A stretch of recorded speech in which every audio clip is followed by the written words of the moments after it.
So now I would at least first want Ity ma'am to, share her opinions about the topic itself, the topic which we are discussing, that why we are still lacking in numbers, and also, you can talk about the points which have been raised by the your fellow officers. Yeah. So, first and foremost, thank you, Pallavi, for having us on board. And I want to give a warm welcome and greetings on Women's Day to all my co panelists. May our tribe increase and more power to us. On that very powerful note, I want to state a few statistics so that we know exactly where we are. So Yes. we have some kind of crime being committed against women every 3 minutes in our country. We Yes. have a rape episode every 16 minutes in our country. We have a very positive gender ratio, which is kind of gone in favor of women and which should have been the case well beforehand. But like in all developing countries, we have grappled with that. But now we are at like, I think, 1,020 for every 1,000 male. Yes. Having that longevity, what has that longevity converted into? And if it is not converted into, why is that the case?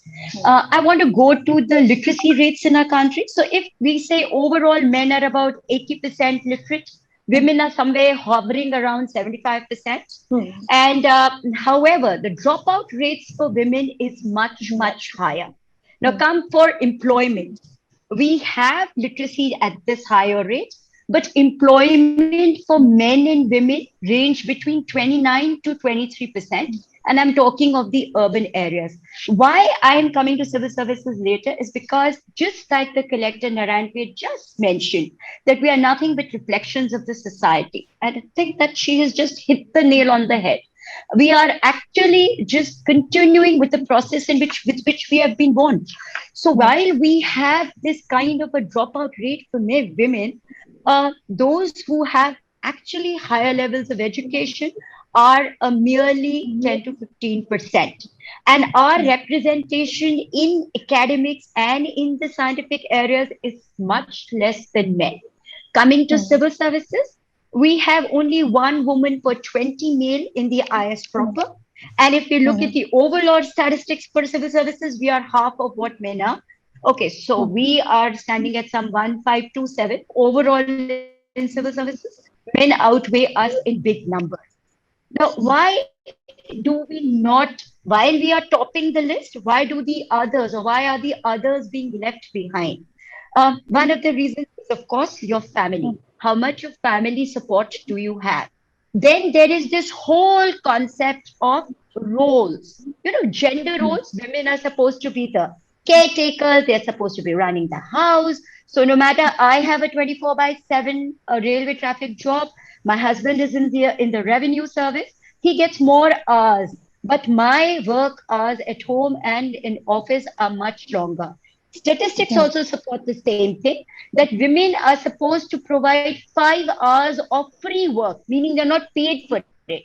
For men, that statistic stands only for half an hour. Both Hmm. my husband and I run this Pajot Foundation, which is an NGO started by my mom. And it is recruiting and helping civil servants, especially from Allahabad, place where I Hmm. belong to get into civil services. We have about 1,000 plus aspirants from all over India, but 100 belong to Allahabad. Out of that, about 45 are girls. Now, girls cannot come out late in the night for classes. Hmm. Hmm. Online classes is helping them. I think that somebody is talking in between. Just please mute your mic. I can hear you, so it's getting a little this thing. Yeah. So like just I was mentioning that how safe are our workplaces and how safe is it for a girl to venture out.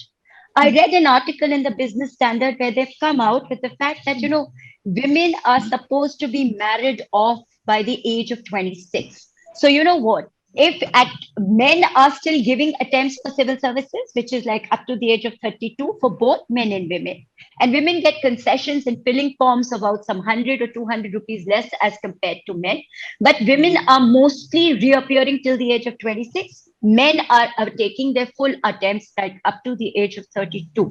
Why the disparity? Because somewhere along the line, you must have heard about this debate which has come up, marriageable age for men and women, 18 and 21. And there is a fight for equality for that. Now, because I want to raise this, because most women, 60% of Hmm. the women are married even before the age of 18. What do you talk of 21? Will a bill Hmm. change that for us? Um, well, society has to do something about that. More Hmm. important than this is how many women do you see visible as leaders in this movement? So, if you have only about 12 women being cabinet ministers leading the team from the front, our percentage is a dismal 0.23% when we talk of women in powerful posts. I was Hmm. reading about how Made in India has come forward, and we have so many women entrepreneurs making it big, but the actual percent is just 6.1%. So if Hmm. we need more civil servants to be coming from our gender, the change is not of empowerment per se. The change is of outlook, the change is of society, but women have to push themselves more. I somehow feel that empowerment is from outside. I always Hmm. feel that self actualization is more important.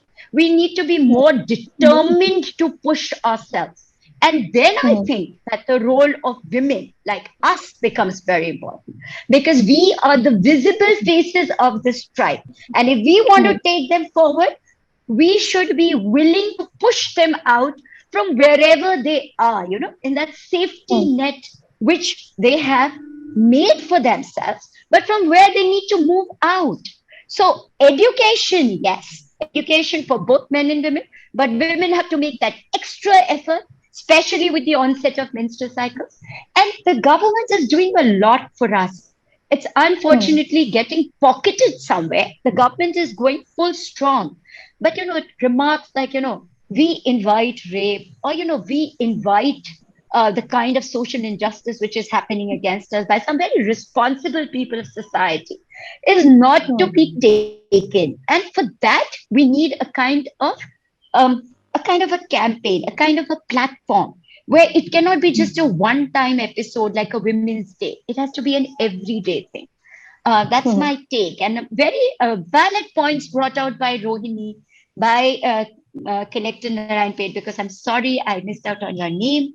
And of course, Dr. Sudha, who mentioned earlier, that she brought out how gender inequality is there. But for me, gender equity is very, very important.